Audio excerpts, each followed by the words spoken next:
Bueno chicos, vamos a hacer un video más para aclarar algunos puntos que por ahí consideramos que no quedaron muy claros en los videos anteriores.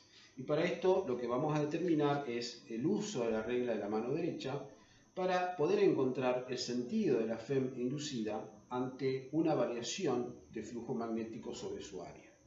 Para tal propósito entonces presentamos aquí el siguiente esquema donde tenemos un imán permanente con su polo norte y su polo sur, y donde, como ya sabemos, las líneas de campo salen del norte, llegan al sur y tienen distinta intensidad en distintas zonas donde me ubique. Para este caso tenemos una espira, un aro circular, ¿sí?, conductor, en el cual voy a mover ese imán en esta dirección hacia la derecha, haciendo que cada vez más cantidad de líneas de campo de este imán atraviesen el área de la espira.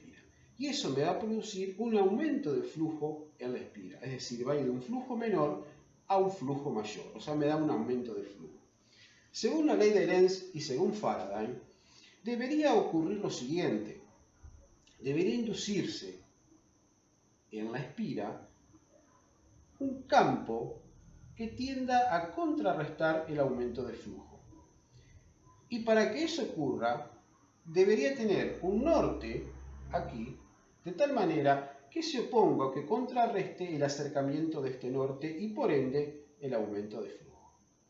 Para que tenga un norte magnético inducido en este punto y un sur, por supuesto acá, debe haber un sentido de la FEM según la regla de la mano derecha. Si mi pulgar me indica el norte magnético del campo inducido en ella, cierro mi mano como envolviendo a ese norte magnético y me da que el sentido de corriente y por lo tanto la FEM inducida en esta espira tiene este sentido, que vista de frente me da un sentido antihorario. Por lo tanto, si tengo un sentido antihorario sobre la espira, se me induce un norte magnético aquí y un sur, de tal manera que tienda a contrarrestar el aumento de flujo. Ahora, si una vez que lo moví y lo dejé el campo constante, la FEM desaparece. ¿Qué ocurre si con la misma dirección pero retiro el imán? Es decir, lo que estoy haciendo es una disminución de flujo magnético. Por lo tanto, voy de un flujo mayor a un flujo menor. En este caso, y mirando esto, puedo darme cuenta que se va a inducir nuevamente un campo que tienda a contrarrestar la disminución de flujo del campo externo. Y para que eso ocurra, se va a inducir un sur magnético aquí, de tal manera que se oponga, que ese flujo disminuya y que yo aleje el norte del imán.